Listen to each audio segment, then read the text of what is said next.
Olá, amigos. Hoje nós vamos falar dos módulos de proteção em circuitos elétricos.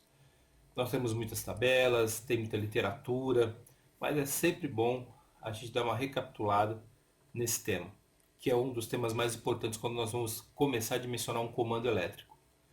Então, como é recorrente nos e-mails e como é um assunto, como eu falei para vocês, que é muito importante para aquele que faz manutenção, é nisso que nós vamos trabalhar agora. Vamos lá para o computador. Na família de componentes elétricos, nós temos muitos componentes para fazer proteção de circuito. Nós temos disjuntores, interruptores de desconexão, módulos de proteção de circuitos eletrônicos, porta-fusíveis, protetores de motor de média tensão, protetor de motor de baixa tensão, protetores de motores suplementares, protetores de filtro de subtensão. Nós temos sistemas de relé de falta de fase. Então, tem muito componente para que você possa colocar um circuito para proteger esse circuito e proteger os componentes abaixo desse sistema. Para proteger motor, para proteger um circuito inteiro.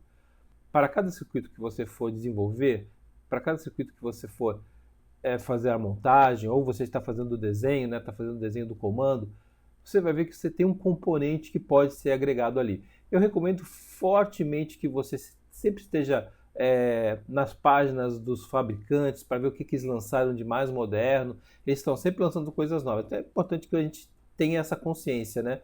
De estar sempre procurando o último modelo daquele produto.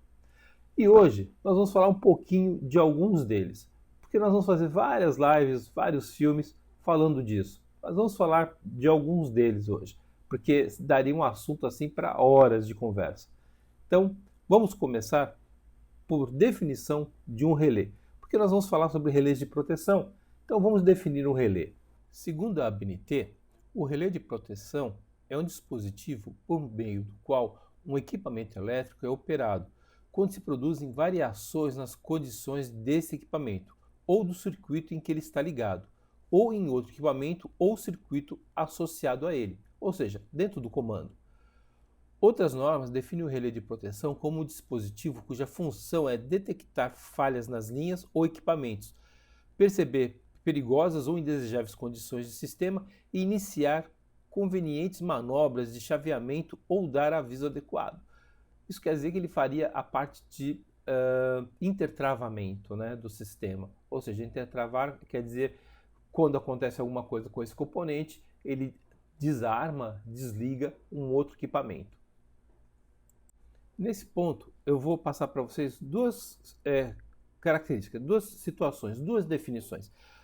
Intertravar quer dizer que eu estou desligando um circuito e esse circuito, porque está sendo desligado, está desligando um outro equipamento. Por exemplo, eu estou desligando o motor de uma bomba e essa bomba parando, ela está desligando, por exemplo, a resistência de um forno elétrico.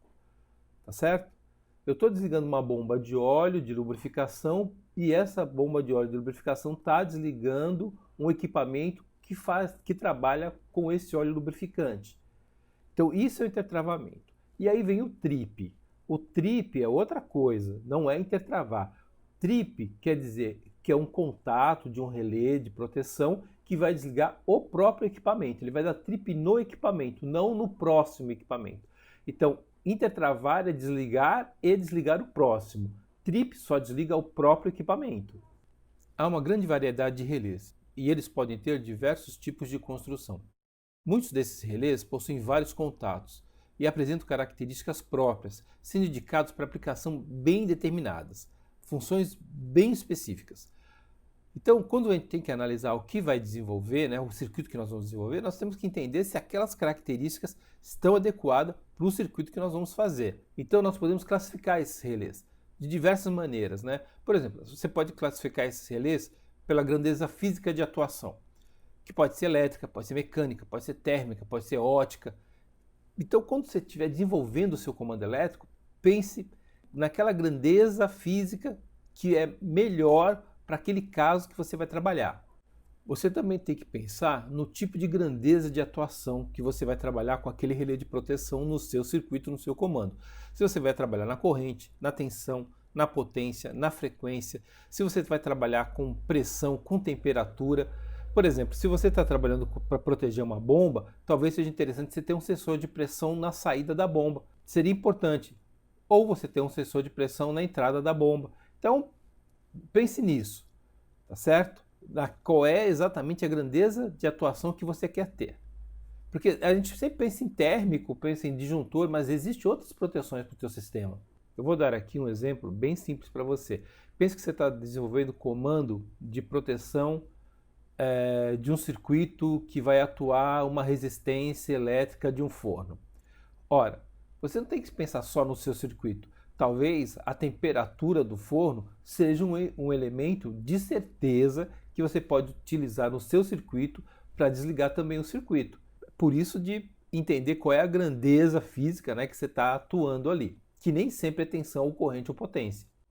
Você também pode pensar no tipo construtivo, se é eletromecânico por indução, se é mecânico, tipo centrífugo, se é eletrônico, tipo fotoelétrico, se é estático, tipo efeito Hall. Então, como é a construção desse elemento? Porque se você vai usar no seu comando, você tem que saber exatamente como vai ser feito a parte construtiva dele, se a parte construtiva bate com aquele sistema. A outra coisa seria quanto à função. Se ele vai ser sobre ou subcorrente, ou se ele vai ser sobre e subcorrente, se ele vai ter tensão ou potência, se vai ser direcional de corrente ou potência, se vai ser diferencial, se vai ser por distância. Também tem essa situação para você pensar. E quanto à forma de conexão do elemento sensor, né? Se vai ser direto no circuito primário, através de redutores de medida. Então temos que pensar nisso também. Você também tem que pensar quanto à fonte de alimentação desse sistema. Se você vai alimentar esse teu circuito de proteção com corrente alternada ou se por corrente contínua. Também existe o grau de importância dentro do circuito onde esse sistema vai ser instalado. Se é no principal, nós chamamos de 51 ASA. Se é no intermediário ou auxiliar, nós chamamos de 86 ASA. Também temos que pensar no posicionamento dos contatos com o circuito desenergizado. Sempre que você olhar um circuito, pense nele desenergizado. Então, se ele vai estar normalmente aberto o NA, se vai estar normalmente fechado o NF. Você também tem que pensar na aplicação. Se vai ser para uma máquina rotativa, como motores ou geradores, se vai ser uma máquina estática, como transformador, se vai ser em linhas aéreas, se vai ser subterrânea, se é para aparelhos em geral. Leve também em consideração o tempo de atuação. Tem que ser instantâneo, quer dizer, sem retardo proposital, ou se tem que ser temporizado, né? E se for temporizado, se é mecânica, elétrica ou eletromecanicamente. Quanto ao princípio de funcionamento, se vai ser por atração eletromagnética, se vai ser por indução eletromagnética. Então você vê que só aí você já tem muito que pensar para construir o seu primeiro sistema de proteção. E finalmente você tem que pensar nas qualidades que tem que ter esse relé de proteção. Ele tem que ser simples, ser confiável, ser robusto.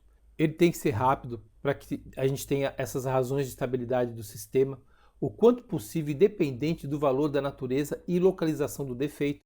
Ele tem que ter baixo consumo próprio, ele tem que ter uma alta sensibilidade e poder de discriminação, ou seja, a corrente de defeito pode ser inferior à nominal e a tensão quase anular.